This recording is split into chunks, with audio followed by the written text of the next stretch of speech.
Welcome student to लक्ष्य online classes. अभी तक हमने यूनिट 1 में क्लासिफिकेशन ऑफ बिल्डिंग पढ़ा था।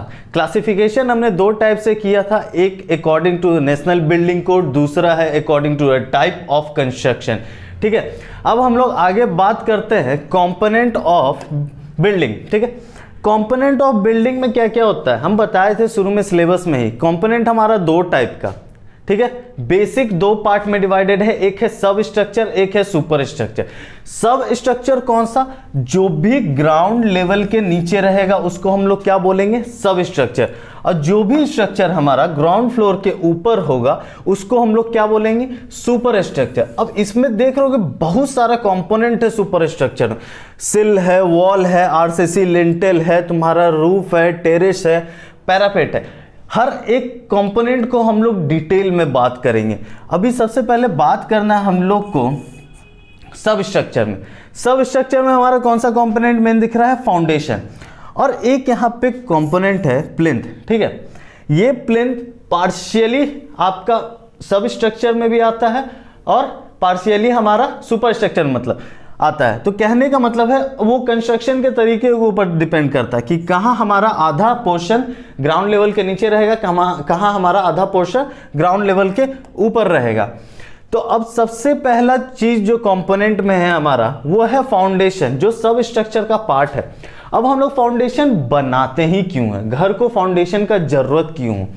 बात करते हैं कि एक पेड़ देखे होंगे, आम का पेड़ है, उसका जड़ रहता है जमीन के अंदर। जब बहुत तेज हवा चलता है तो ये पेड़ यहां से यहां नहीं जाता है। क्यों? इसका जो जड़ है जमीन में मिट्टी को पकड़ के रखे हुए है, जिसके वजह से इसको स्ट्रेंथ मिल रहा है। इसका जितना लोड है इसमें जा रहा है, इसको स्ट्रेंथ दे रहा है कि नहीं तुमको इसी जगह पे रहना है, इस जगह से इस जगह पे नहीं जाना है। वही काम बिल्डिंग में है। बिल्डिंग का जो फाउंडेशन है वो क्या करता है? वो उसको एक सपोर्ट प्रोवाइड करता है या उसको फिक्स करके रखता है एक जगह पे। क्यों फिक्स करके रखेगा? ताकि हमको एक स्मूथ सरफेस मिले, पहले तो घर बनाने के लिए फ्लैट सरफेस। दूसरा, इसका जितना लोड है वो सारा कहां जाके डिस्ट्रीब्यूट हो? नीचे जाके सारा डिस्ट्रीब्यूट हमारा अर्थमास में हो। और कभी भी लैटरल फोर्स इसके ऊपर लगे तो यहां से मूव करके इधर उधर ना चल जाए। अब हमको बताओ, हम लोग तो प्लेन एरिया में रहते हैं तो हम लोग फाउंडेशन देते हैं तो हम लोग को ऐसे भी स्मूथ सरफेस मिलता है। अगर हम लोग हिली एरिया में रहेंगे तो हमारा क्या होगा? फाउंडेशन वेरी करेगा। यहां देखो प्लेन एरिया में क्या है, यहां पे 10 मीटर का दिए हो, 10 मीटर 10 मीटर, हर जगह 10 मीटर का तुम फाउंडेशन दे सकते हो। तुम 5 फाउंडेशन दे रहे हो, 6 फाउंडेशन दे रहे हो, 7 फाउंडेशन दे रहे हो, जितना फाउंडेशन दोगे। तो अब ये जो फाउंडेशन रहेगा सब लेंथ में इक्वल रहेगा, 10 मीटर 10 मीटर 10 मीटर। पर हिली एरिया में क्या हो गया कि हमको चाहिए ये फ्लैट सरफेस। अब फ्लैट सरफेस चाहिए, फाउंडेशन हमको 10 मीटर का करना है। मान लो यहाँ पे हम फाउंडेशन 10 मीटर का किए हैं, अगर यहाँ पे 10 मीटर का करोगे तो यही रह जाएगा, इसके नीचे तो नहीं आया। तो ये क्या होगा? यहाँ पे तो लोड डिस्ट्रीब्यूट हो ही नहीं रहा है। लोड कहाँ जा रहा है? कहीं नहीं, हवा में है। तो जो हमारा फाउंडेशन बनता है वो थोड़ा अंदर तक बनेगा। तो यहाँ पे हमारा जो फाउंडेशन है, हर फाउंडेशन का लेंथ वेरी करता है। अब जो फाउंडेशन का लेंथ वेरी कर रहा है उसको तो चेंज करना पड़ेगा। अगर यहाँ भी हम 10 मीटर का दे देंगे तो ये पता चला ऐसे हो गया बिल्डिंग। ठीक है, बिल्डिंग कुछ इस टाइप का हो जाएगा। अब टिल्टेड घर में तो नहीं रहोगे, पता चला रात में सोए यहाँ हो, सुबह होते होते इस कॉर्नर में मिल रहे हो। तो ऐसा हमको चाहिए नहीं, हमको फ्लैट सरफेस चाहिए कंस्ट्रक्शन करने के लिए। तो हम लोग क्या किए? फाउंडेशन प्रोवाइड करा, वो भी इक्वल लेंथ का। ठीक है, कहाँ? प्लेन एरिया में। लेकिन जब हिली एरिया का बात कर रहे हैं तो हर फाउंडेशन का लेंथ अलग होगा। वो आप पढ़ो कि हम फाउंडेशन कैसे देते हैं, कहाँ जरूरत है किस फाउंडेशन का, डीप फाउंडेशन है या सैलो फाउंडेशन। फाउंडेशन के टाइप्स में हम लोग बात करेंगे। इसका मेन है कंपोनेंट का। यहाँ पे कंपोनेंट के बारे में बात कर रहे हैं हम लोग फाउंडेशन का। तो इसका मेन रोल यही है कि ये स्ट्रेंथ प्रोवाइड कराता है। और जितना भी सुपर स्ट्रक्चर का लोड होता है, मतलब हम लोग जो देखते हैं ग्राउंड फ्लोर, पहला मंजिल, दूसरा मंजिल, तीसरा मंजिल, उसका जितना लोड होता है वो अपने पास लाके सारा सॉइल के अंदर डिस्ट्रीब्यूट कर देता है। ठीक है, तो नेक्स्ट कंपोनेंट हमारा प्लिंथ है। अब प्लिंथ का काम क्या है? हम लोग फाउंडेशन बना लिए हैं, फाउंडेशन हमारा बना हुआ है। प्लिंथ बीम क्या करता है, या प्लिंथ जिसको हम लोग बोलते हैं, ये एक स्ट्रक्चर प्रोवाइड कराता है जो रेज्ड होता है। मतलब हम कुछ हाइट तक इसको रेज कर देते हैं, जो ग्राउंड लेवल से हम लोग को, ये जो लेवल है ग्राउंड लेवल से हम लोग को उठा देता है। अब ये उठाने का कारण क्यों, अगर कभी वाटर लेवल राइज किया, अगर ये मिट्टी गीला हो गया, इसमें कुछ नमी आ गया, तो ये तो हमारा सरफेस पे भी आ जाएगा। अगर इसमें हम सरफेस चिपका के रखेंगे ग्राउंड लेवल पे, तो सरफेस पे भी आ जाएगा। तो ये सरफेस पे आ जाएगा तो क्या करेगा, हमारा जो ये पोर्शन है, फ्लोर जो है हमारा, ठीक है, फ्लोर अगर हम बनाए हुए हैं बीम के जगह, तो ये फ्लोर पे क्या करेगा, वो फ्लोर को खराब करेगा, डैम्पनेस। जैसे दीवार में देखे हो कि ज़्यादा बारिश जहाँ होता है वहाँ दीवार में क्रैक आ जाता है, प्लास्टर टूटने लगता है, उसको हम लोग डैम्पनेस बोलते हैं। डैम्प कर गया जिसके वजह से हमारा प्लास्टर क्रैक हो रहा है, टूट रहा है सतह, उस चीज़ से बचाने के लिए हम लोग एक क्या करते हैं, प्लिंथ प्रोवाइड कराते हैं।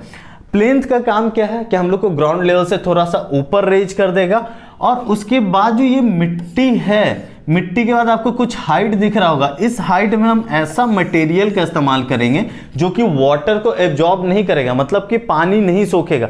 अगर वो पानी नमी नहीं सोख रहा है तो ऊपर तक तो आएगा नहीं, क्या हो जाएगा, नमी नीचे ही रह जाएगा, और हमारा जो फ्लोर है, जो प्लिंथ के ऊपर हमारा फ्लोर लेवल बनेगा, ये हमारा बच जाएगा। तो मतलब हमारा जमीन खराब होने से बचाने के लिए हम लोग एक प्लिंथ का इस्तेमाल करते हैं, ठीक है। अब जो ये कंपोनेंट था, ये दोनों किसका था, सब स्ट्रक्चर का पार्ट था। अब बात करते हैं सुपर स्ट्रक्चर के कंपोनेंट्स के बारे में। तो सबसे पहला कंपोनेंट आता है हमारा वॉल्स एंड कॉलम। पढ़ा होगा आपने, टाइप ऑफ कंस्ट्रक्शन में हमने दो मेन था। पहला, सबसे पहला था लोड बियरिंग स्ट्रक्चर और frame structure. Load bearing structure में वॉल के थ्रू, दीवार के थ्रू हमारा क्या होता था कि लोड डिस्ट्रीब्यूट होता था। मतलब फर्स्ट फ्लोर सेकेंड फ्लोर का जितना भी लोड है वो दीवार के थ्रू हमारा फाउंडेशन में जाता था। और जब हम फ्रेम स्ट्रक्चर का बात करते थे तो फ्रेम स्ट्रक्चर में बीम और कॉलम के थ्रू हमारा लोड डिस्ट्रीब्यूट होता था। इसमें वॉल पे नहीं आता था, किस में आता था, कॉलम में। तो वॉल और कॉलम का मेन काम यही है कि जो हमारा सुपर स्ट्रक्चर का जितना भी लोड है उसको लेना है और ट्रांसफर किस में करना है, फाउंडेशन में। फाउंडेशन में गया लोड, वो किस में ट्रांसफर करेगा, सॉइल में, ताकि वो लोड डिस्ट्रीब्यूट होते रहे, लोड एक जगह इकट्ठा ना हो, ठीक है। अब देखो वॉल का कुछ अलग अलग भी काम है, दीवार जब हम बात करते हैं तो दीवार का अलग अलग भी काम है। सबसे पहला चीज, तुमको हम एक ओपन स्ट्रक्चर दे दें, मान लो फ्रेम स्ट्रक्चर दे रहे हैं और दीवार उसमें हम नहीं लगाए हैं, दीवार नहीं लगा है तो तुम उसमें रहना पसंद करोगे? नहीं, हवा आएगा, बरसात में पानी आएगा, ठंडा में ठंडा हवा आ रहा है, गर्मी में लू आ रहा है, तो उन सब चीज से बचने के लिए हम लोग एक आउटर वॉल बनाते हैं जो हम लोग को प्रोटेक्ट करता है चारों तरफ से, ठीक है। चाहे वो बहुत गर्मी हो, चाहे वो बहुत ठंडा हो, या चाहे बरसात का टाइम हो, वो हम लोग कहां से बचा रहा है, बाहर के एटमॉस्फेयर का जो टेम्परेचर है उससे बचाएगा, ठीक है। और किस चीज से बचा सकता है, देखो बहुत जगह एरिया में मच्छर, मक्खी, बहुत सारे कीड़े मकोड़े घूमते रहते हैं, तो उन सब से बचने के लिए भी तो हमको जगह चाहिए। तुम्हारा खाना है, खाना लेके बैठे हो, अगर दीवार नहीं है, पता चलो उधर से 4 मक्खी इधर आके खा रहा है, एक प्लेट में 4 मक्खी इधर आके खा रहा है, तो तुमको अनहाइजीनिक हो जाएगा। मतलब ये खाना खाओगे भी तो तुम्हारा तबीयत खराब हो सकता है। तो उन सब इंसेक्ट से बचने के लिए हम लोग क्या करते हैं, दीवार लगाते हैं। और दूसरा चीज, अगर हम लोग दीवार नहीं लगाएंगे तो तुम्हारे घर में बहुत सारा सामान है, ठीक है, फ्रिज रखे हुए, टीवी रखे हुए, सोफा रखे हुए, एकदम महंगा महंगा 1-1 लाख रुपए का सामान रखे हुए। अब जो चोर का नजर पड़ेगा तो उसको तो दरवाजा का तो जरूरत है नहीं, दीवार तुम बनाए हो नहीं, दरवाजा का उसको जरूरत नहीं, उसको जिधर मन करेगा ना उधर से घुसेगा, तुम्हारा सामान लेके चल जाएगा, तुम नींद में सोते रहोगे। तो चोर और थीप ऊप से, मतलब कि रॉबर उबर से बचाने के लिए, डकैत टुकैत से बचने के लिए हम लोग क्या करते हैं, दीवार का फॉर्मेशन करते हैं, दीवार बनाते हैं। और क्या फंक्शन है, ठीक है। तो देखो एक और फंक्शन है कि एक हम मान लो हमारे पास एक प्लान है, ये प्लान 1200 मीटर स्क्वायर का है, ठीक है। अब ये 1200 मीटर स्क्वायर है, हम एक ही तो नहीं रखेंगे, चारों तरफ दीवार लगा दिए, अब बस बीच में सबको रहना है। घर में 10 लोग हैं तो सबको रूम चाहिए, ठीक है। तो ये रूम बनाने के लिए हमको क्या करना पड़ेगा, दीवार से हम पार्टीशन ले लेंगे, हर एक रूम का पार्टीशन चाहिए, हर एक को अपना प्राइवेट स्पेस चाहिए। तुम ही लोग गेम खेलते हो तो बोलते हो कि नहीं हमको कोई डिस्टर्ब नहीं करेंगे, हम जा रहे हैं रूम में, या पढ़ते हो तो बोलोगे कि हमको कोई डिस्टर्ब नहीं होना चाहिए, हमको एक रूम में जाने दो, ठीक है। तो वो रूम कैसे बनेगा, जब तक दीवार नहीं देंगे तब तक रूम कैसे बनेगा। तो दीवार का ये भी काम है। तो दीवार का देखो मेन फंक्शन है कि हमको चोर वोर से बचाने के लिए, इंसेक्ट कीड़ा मकोड़ा, या जंगल में तुम रह रहे हो तो जानवर उनवर से बचने के लिए हम लोग दीवार बनाते हैं, रूम का पार्टीशंस करने के लिए हम लोग दीवार बनाते हैं, ठीक है। और कॉलम का मेन काम यही है कि वो जितना भी लोड होगा सुपर स्ट्रक्चर का उसको लेके कहां जाएगा, फाउंडेशन में। नेक्स्ट कंपोनेंट है हमारा सिल, लिंटल्स एंड छज्जाज, ठीक है। अब हम पहले सिल का बात करेंगे। सिल कहते हैं किसको है, तुम जब भी विंडो बनाते हो, खिड़की बनाओगे या दरवाजा बनाओगे तो उससे पहले हमको नीचे एक फ्लैट सरफेस देना पड़ता है। ये देखो कि यहां पे जो ये सरफेस है, ये जो सरफेस तुमको फ्लैट दिख रहा है, ठीक है, इसको हम लोग सिल बोलते हैं। ये हम किस लिए प्रोवाइड करें, ताकि जब हम विंडो ऊपर से बना रहे हैं तो उसको एक फ्लैट सरफेस मिले स्टेबल रहने के लिए। क्योंकि विंडो हम लोग एक फिक्स डायमेंशन में बताए थे, ठीक है। जब हम विंडो का डिस्कशन किए थे सिलेबस में तो बोले थे डिफरेंट साइज का आता है। आज के डेट में क्या होता है कि पहले होता था कारपेंटर आता था घर पे, नाप के विंडो बना के चल जाता था, पर आज के डेट में तुम ऑर्डर दे के बना सकते हो कि हाँ मेरा ये साइज है, इस साइज का हमको विंडो चाहिए, खिड़की चाहिए। तो ये जो सिल है एक सपोर्ट प्रोवाइड कराता है विंडो को फ्लैट खड़ा होने में, मतलब कि एकदम सही फ्लैट सरफेस देता है उसको खड़ा होने के लिए। और ये इसका थिकनेस बहुत ज़्यादा नहीं होता, ये नहीं कि सर इतना मोटा बना दिए, इतना मोटा बना दिए, कुछ नहीं, बहुत कम, 50 से 75 mm तक इसका थिकनेस होता है। मतलब कहने का 5 सेंटीमीटर से 7.5 सेंटीमीटर इसका थिकनेस होता है, ठीक है। अब ये क्या किया, विंडो को सपोर्ट दे दिया।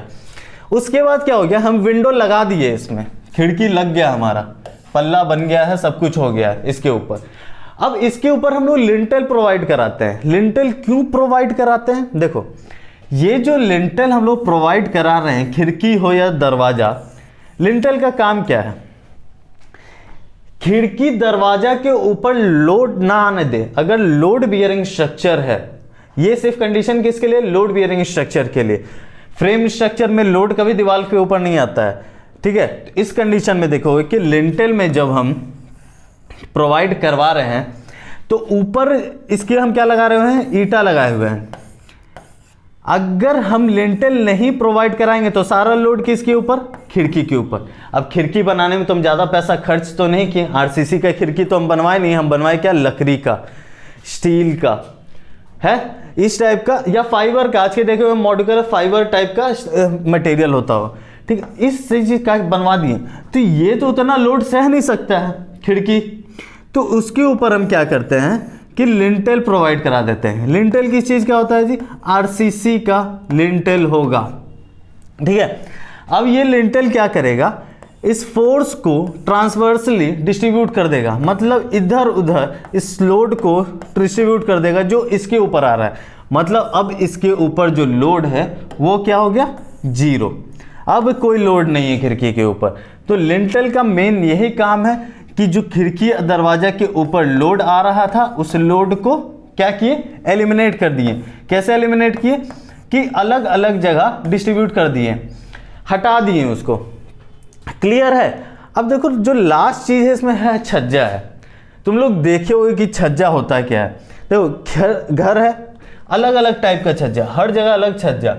ये छज्जा क्या करता है, छज्जा का काम क्या है, ठीक है, ये बचाता है विंडो और डोर को। हम बताए थे कि विंडो डोर जो तुम बनाते हो वो मटेरियल थोड़ा अच्छा नहीं होता। अगर लकड़ी का बना रहे हो, लकड़ी पे रेगुलर पानी पड़ेगा तो लकड़ी सड़ेगा, तो उसको हमको बचाने के लिए या धूप से गर्म होकर फैलने से उसको बचाने के लिए हम लोग क्या करते हैं, छज्जा प्रोवाइड करा दिए। अब ये छज्जा कहाँ है, कुछ एक्सटेंशन है, 1 हाथ 2 हाथ ऐसे, या फिर मान लो 2 फीट 3 फीट हमारा एक्सटेंड किया हुआ है जहां पे खिड़की है, वो क्या कर रहा है, जो बारिश का पानी आ रहा है इसके ऊपर, वो अंदर ना जाने दे के क्या कर रहा है, अपने थ्रू बाहर गिरा दे रहा है। तो छज्जा का मेन काम है कि हम लोग को प्रोटेक्ट करना। अब छज्जा बहुत तरीके से बन सकता है, ठीक है।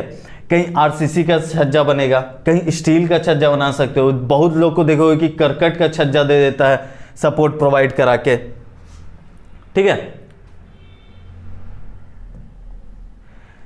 सपोर्ट प्रोवाइड करा के दे देता है करकट। अब जैसा जिसको मन, जिसके पास जितना पैसा है उसके हिसाब से लोग काम करेंगे, ठीक है। अब हम बात करते हैं नेक्स्ट कंपोनेंट का। नेक्स्ट है हमारा डोर, विंडो और वेंटिलेटर। अब देखो डोर का काम क्या है। डोर देखो बेसिक सा चीज है। तुम एक रूम में पढ़ाई कर रहे हो, ठीक है, जिस रूम में तुम पढ़ रहे हो उस रूम में तुमको चाहिए नो डिस्टरबेंस।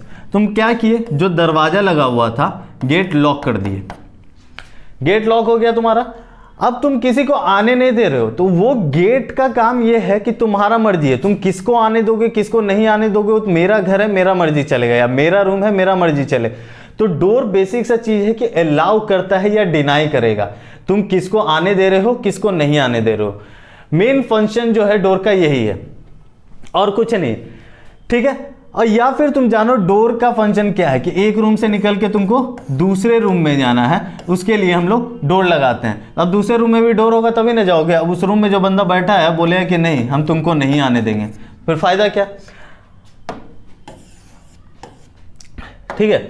अब विंडो का काम क्या है जी, जो नेक्स्ट फंक्शन है हमारा कंपोनेंट है उसका फंक्शन ये है विंडो। विंडो का देखो बेसिक सा चीज है वेंटिलेशन के लिए। एक चीज याद रखना, विंडो और वेंटिलेटर इन दोनों का काम वेंटिलेशन है मेन। अब वेंटिलेशन किस चीज का करेगा, एक पैक रूम में हम तुमको रख दें, ठीक है, जिसमें ना दरवाजा है ना खिड़की है ना वेंटिलेटर है। इसमें जितना देर ऑक्सीजन रहेगा तुम उतने ही देर जिंदा रहोगे। मान लो इसके अंदर का ऑक्सीजन 3 दिन चल रहा है, चौथा दिन तुम नहीं मिलोगे, ठीक है। तो उस ऑक्सीजन को अंदर आने के लिए और जो कार्बन डाइऑक्साइड तुम छोड़े हो ऑक्सीजन को लेके, उसको बाहर जाने के लिए हम लोग क्या बनाते हैं, डोर बोल रहे हैं विंडो और वेंटिलेटर। अब विंडो और वेंटिलेटर बना दिए हैं, ठीक है। अब विंडो का एक पर्पस और है, देखे होंगे यहाँ पे दिख रहा है कि बहुत बढ़िया खिड़की बना हुआ है, यहाँ पे एकदम सोफा वोफा लगा के लोग बैठे हुए हैं कि बाहर का नज़ारा देखेंगे, ठंडा है का मौसम है और धूप आ रहा है। तो मेन है कि सनलाइट को भी आने देने के लिए। सनलाइट बोले सर आप छज्जा लगा दिए हैं सनलाइट को रोकने के लिए।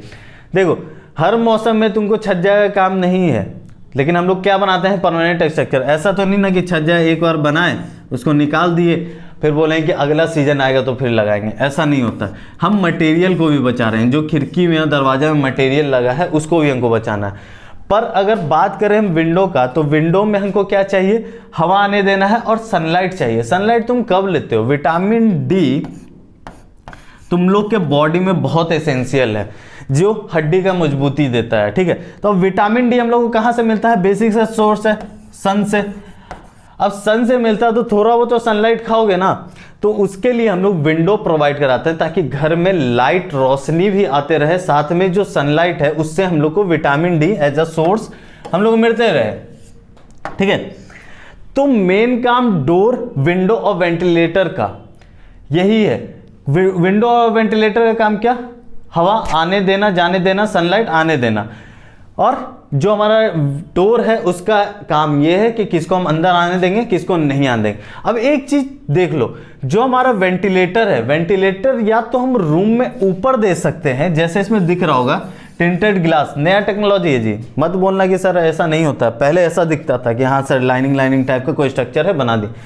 हम वेंटिलेटर या तो घर में ऊपर दे सकते हैं, ठीक है, छत से थोड़ा सा नीचे, नहीं तो हम वेंटिलेटर कहां प्रोवाइड कराते हैं, ग्राउंड लेवल से नीचे के तरफ। यही दो जगह। अब ये नहीं करना कि खिड़की के बगल में वेंटिलेटर लगा दिए, ऐसा नहीं होता। वेंटिलेटर का पोजीशन फिक्स है, या तो ग्राउंड लेवल से मतलब कि सरफेस से थोड़ा सा ऊपर, या तो छत से थोड़ा सा नीचे। थोड़ा सा मतलब कहने का ज्यादा से ज्यादा 5 इंच, ठीक है, उससे ज्यादा नहीं। क्लियर है। तो अब वेंटिलेटर्स आज के डेट में बहुत नए नए तरीके का आ गया है। पहले के ज़माने में था कि वेंटिलेटर्स हम लोग को दिखता था कि हाँ हम लोग आरसीसी कास्टेड हो या पीओपी कास्टेड वेंटिलेटर्स लाके लगा देते थे। अब क्या होता है कि लोग ग्लास पेन्स लगाते हैं, ग्लास पेन्स लगा के टिल्टेड रहता है, ये तिरछा रहता है। होता क्या है तिरछा, तो इधर से हवा आता है इधर से जाता है, तिरछा इतना सा गैप रहेगा, उसी में आना और जाना सब है, ठीक है। अब बात कर रहे हैं नेक्स्ट कंपोनेंट जो है हमारा, वो है फ्लोर। फ्लोर हम लोग क्यों प्रोवाइड कराते हैं, ठीक है। अब जब हम प्लेन्थ बनाए थे तो प्लेन्थ के ऊपर हम लोग फ्लोर बनाएंगे। ये जो प्लेन्थ दिख रहा है आपको, इसके ऊपर हमको फ्लोर बनाना है। अब फ्लोर बनाना है तो मिट्टी का लेवल तो हमको एकदम नीचे रखना है। पहले भी बोले तो वहाँ पे हम मिट्टी का लेवल कहाँ तक रखेंगे, नीचे ग्राउंड लेवल पे, उसके ऊपर हम प्लेन्थ बनाए।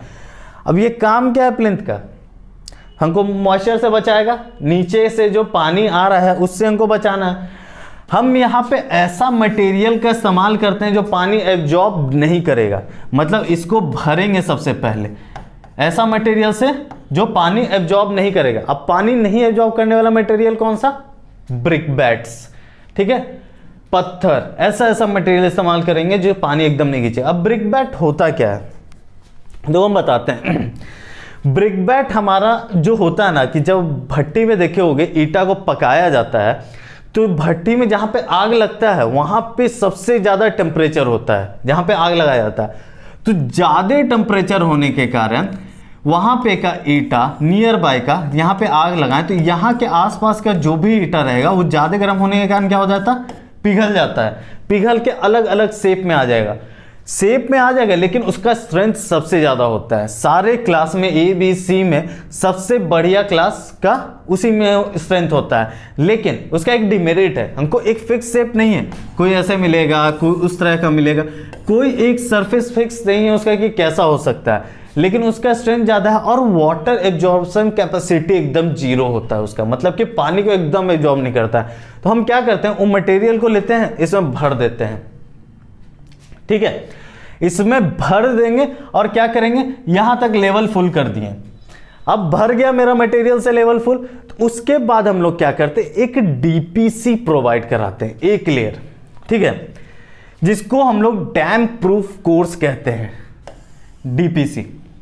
अब डैम प्रूफ कोर्स का काम क्या है, ये जो है प्लिंथ लेवल और ग्राउंड फ्लोर को डिफर करेगा, मतलब जो ग्राउंड फ्लोर है हमारा और प्लिंथ है उसके बीच में हम लोग डीपीसी प्रोवाइड कराते हैं, ताकि क्यों, जो हमारा इसमें भी अगर मान लो कि इसमें हल्का सा भी मॉइस्चर आ गया, जो ब्रिक बैट दे रहे हैं स्टोन दे रहे हैं, तो उसको भी एलिमिनेट कर सके। अब जो हमारा डीपीसी होता है उसका ज़्यादा नहीं 20 mm से 25 mm तक वो वैरी करता है, इससे ज़्यादा हम लोग डीपीसी प्रोवाइड नहीं कराते हैं। और डीपीसी हमारा आरसीसी स्ट्रक्चर होगा या तुम सीमेंट मोटार का इस्तेमाल करोगे, क्लियर है। अब देखो ये सब कुछ होने के बाद हम डीपीसी बना लिए, तब हम लोग फ्लोर बनाते हैं। अब हमको फ्लोर चाहिए कैसा, ठीक है, फ्लोर हम लोग को कैसा चाहिए, या तो हम मार्बल का फ्लोर प्रोवाइड करा रहे हैं एकदम चिकना सा, या हम लोग क्या कर रहे हैं आरसीसी का फ्लोर दे रहे हैं, या मोजाइक डाल रहे हैं, हमको जैसा मन, टाइल्स डाल सकते हैं। आज के टेक्नोलॉजी में देखो टाइल्स वाइल्स मिलेगा जनरली तुमको हर घर में, अपार्टमेंट में घुसते हो या रेस्टोरेंट में जाते हो तो नीचे टाइल्स लगा देते हैं। पहले के ज़माने में क्या होता था कि यहाँ पे क्या किया, आरसीसी करके सीमेंट का घोल उसके ऊपर बिछा देते थे, जिसको नहला बोलते हैं हम लोग, नहला करके स्मूथ कर देते थे। अब उसी स्मूथ सरफेस के लिए नया नया टेक्नोलॉजी आ गया, अलग अलग तरह का हम लोग पत्थर इस्तेमाल करते हैं, स्टोन, मार्बल हो गया, ग्रेनाइट हो गया, ये सब चीज़ इस्तेमाल कर रहे हैं, टाइल्स इस्तेमाल कर रहे हैं, ठीक है। तो फ्लोर बनाने के लिए हमको सबसे पहले ऐसा मटेरियल चाहिए जो कि मॉइस्चर नीचे से ऊपर ना ला सके, जिसके लिए हम लोग प्लिंथ को प्रोवाइड कराए थे, ठीक है। अब नेक्स्ट कंपोनेंट जो है हमारा वो है रूफ, बीम एंड पैराटाइट्स, ठीक है। अब देखो अब आ जाते हैं छत की बात करते हैं, दीवार बन गया, फ्लोर बन गया हमारा, अब रूफ और बीम बनाते हैं।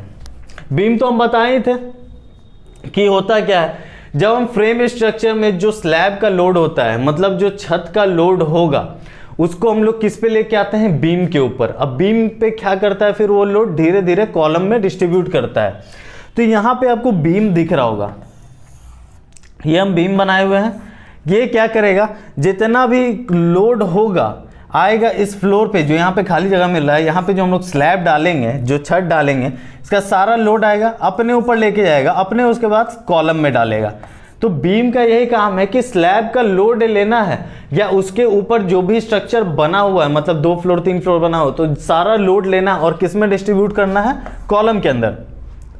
उसके बाद हम लोग देखो रूफ और टेरेस, एक चीज याद रखना, दोनों अलग चीज है। टेरेस और रूफ तुम बोल देते हो कि सिमिलर चीज है, नहीं, दोनों क्या है, टॉप मोस्ट पोर्शन होता है बिल्डिंग का। बिल्डिंग का मतलब सबसे ऊपर वाला जो पार्ट होता है उसको हम लोग रूफ या टेरेस बोलते हैं। अब टेरेस और रूफ में डिफरेंस क्या है, जो रूफ होता है उसको हम लोग यूज नहीं कर सकते, रूफ हमेशा कवर्ड रहेगा, मतलब हम इसके ऊपर चढ़ नहीं सकते हैं, रह नहीं सकते हैं, नहीं पैरापेट वॉल बना सकते हैं। लेकिन जो हमारा टेरेस होगा, टेरेस क्या होता है, ओपन हो सकता है, उस पर हम लोग जा सकते हैं, जाओगे कपड़ा सुखाओगे या धूप में बैठोगे, जो मन है वो करोगे, उसको इस्तेमाल कर सकते हैं, ठीक है। लेकिन रूफ क्या होता है, एकदम ऊपर से जो बिल्डिंग को कवर कर दे और रूफ पे हम लोग को कोई एक्सेस ना हो, मतलब कि उस पे हम लोग जा नहीं सकते, उस पे जाके हम लोग कुछ कर नहीं सकते हैं, ठीक है। तो अब देखो रूफ पे गए हम लोग, अगर बात कर रहे हैं टेरेस पे हम लोग गए, ठीक है। अब टेरेस पे जाओगे तो तुमको कुछ प्रोटेक्शन चाहिए, ये नहीं कि टेरेस हम बस बना हुआ है, चारों तरफ कोई प्रोटेक्शन नहीं है, तो बच्चा क्या आएगा, खेलते खेलते जाएगा, 1 साल 2 साल का बच्चा, उसको समझ में नहीं होता, वो बोलता है कि हाँ मेरा बॉल नीचे गिर गया, हम जाके ले लेंगे। उसको ये नहीं पता है कि नीचे हाइट कितना है, उसका हड्डी टूट सकता है, पैर टूट जाएगा, हाथ टूट जाएगा, उसको नहीं पता। उसके लिए हम लोग क्या करते हैं, दीवार बनाते हैं। वो जो दीवार बनता है तुम लोग के छत के चारों तरफ, उसको पैरापेट वॉल बोलते हैं हम लोग, ठीक है।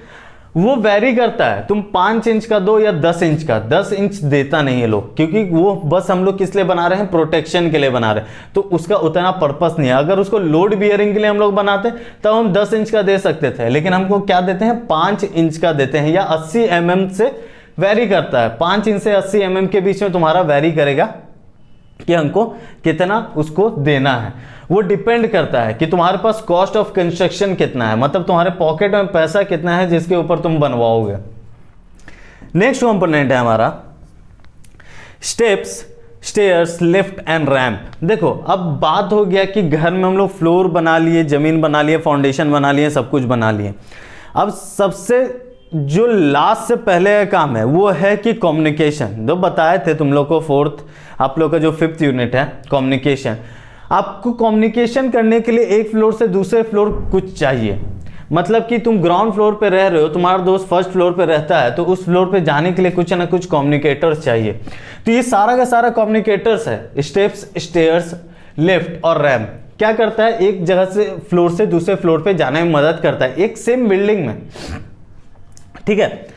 तो अब देखो स्टेप्स और स्टेयर्स बोलोगे सर दोनों तो सेम चीज है, अंतर क्या है।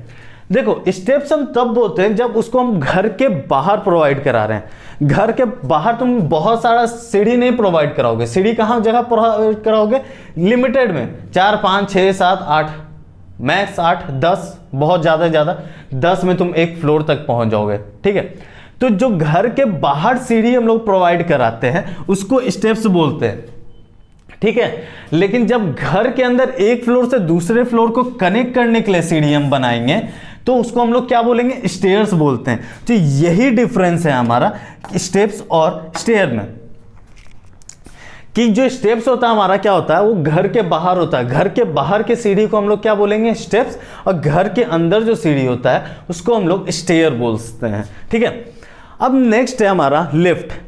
लिफ्ट तो जानते ही होंगे, लिफ्ट और जो रैंप है इसका देखो सबसे पहला चीज याद रखना, लिफ्ट और रैंप हम लोग किसके लिए बनाते हैं, या तो हमको 3 फ्लोर के ऊपर जाना है, मतलब हाइट ऑफ जो बिल्डिंग होगा वो 13 मीटर से एक्सीड करना चाहिए, 13 मीटर से ज्यादा होगा वो हाइट बिल्डिंग का, तब हम लिफ्ट और रैंप लगाते हैं। और दूसरा कंडीशन ये है कि कुछ लोग फिजिकली डिसेबल्ड होते हैं, मतलब कि किन्हीं का हाथ ठीक नहीं है, वो मतलब बचपन से ही उनके साथ थोड़ा सा प्रॉब्लम रहता है, फिजिकली प्रॉब्लम रहता है, उनके लिए हम लोग क्या करते हैं, जो व्हील चेयर से घूमते हैं या क्या बोलते हैं स्टैंड लेके चलते हैं, ठीक है, तो उन लोग के लिए हम क्या करते हैं, लिफ्ट दे देते हैं ताकि उन लोग को सीढ़ी पे चलने में दिक्कत ना हो। व्हील चेयर तो सीढ़ी पे चल नहीं सकता, तो उसके लिए हम लोग रैंप प्रोवाइड कराते हैं जो एक फ्लोर से दूसरे फ्लोर जाने में हम लोग को मदद करता है।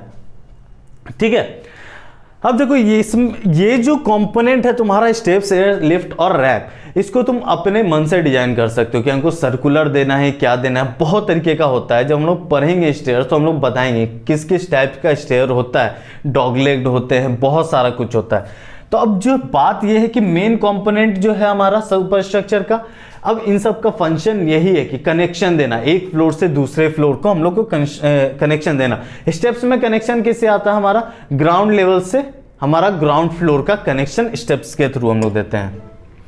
जो नेक्स्ट कंपोनेंट है हमारा वो है फिनिशिंग, और ये सबसे लास्ट कंपोनेंट है। इसमें हम लोग क्या करते हैं, पूरा बिल्डिंग तैयार है, ईटा उटा मैसनरी का काम हम लोग सब कुछ करके दीवार उवाल बना के तैयार कर दिए, दरवाजा खिड़की। सबसे पहला काम करेंगे हम लोग प्लास्टर करेंगे। प्लास्टर करने से हम लोग को क्या मिलेगा, सरफेस थोड़ा सा स्मूथ होगा। थोड़ा सा रुखरा रहता है क्योंकि उसमें क्या है, बालू है, बालू है तो थोड़ा सा रुखरापन आएगा ही। सीमेंट मोटार जो हम लोग बनाते हैं, सीमेंट बालू और पानी का जो मिक्सचर होता है उसमें बालू है, बालू थोड़ा सा हल्का सा रुखरापन देता है। तो हम पहले तो ये बना दिए, जिसके पास बजट नहीं हो क्या किया, प्लास्टर बनाया, प्लास्टर करके छोड़ दिया। लेकिन जिसके पास बजट है वो सबसे पहले क्या करेगा, व्हाइट वॉश करेगा, डिस्टेम्परिंग कराएगा। ठीक है, व्हाइट वॉश डिस्टेम्परिंग कराने के बाद वो क्या कराता है, पेंट करवाता, अलग अलग कलर में तुमको बनाएगा। मतलब घर को जितना सुंदर बनाने का तरीका होगा कलर से, उतना सुंदर बनाएगा।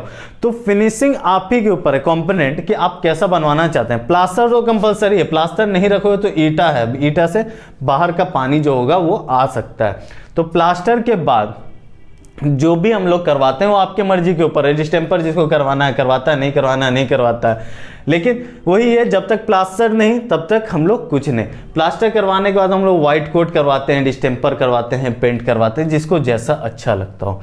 ठीक है, तो यूनिट 1 आप लोग का यहीं पे खत्म होता है। जो कंपोनेंट था, कंपोनेंट के फंक्शन के बारे में हम लोग बात किए। क्लियर है? देखिए, हर पीपीटी के एंड में हम एक क्वोट लिख के देते हैं। ठीक है, इसको पढ़िएगा, आप लोग के लिए अच्छा होगा, पढ़िएगा, थोड़ा सा नॉलेज मिलेगा, थोड़ा सा मोटिवेटेड रहने के लिए हम ये चीज़ इस्तेमाल करते हैं। Thank you.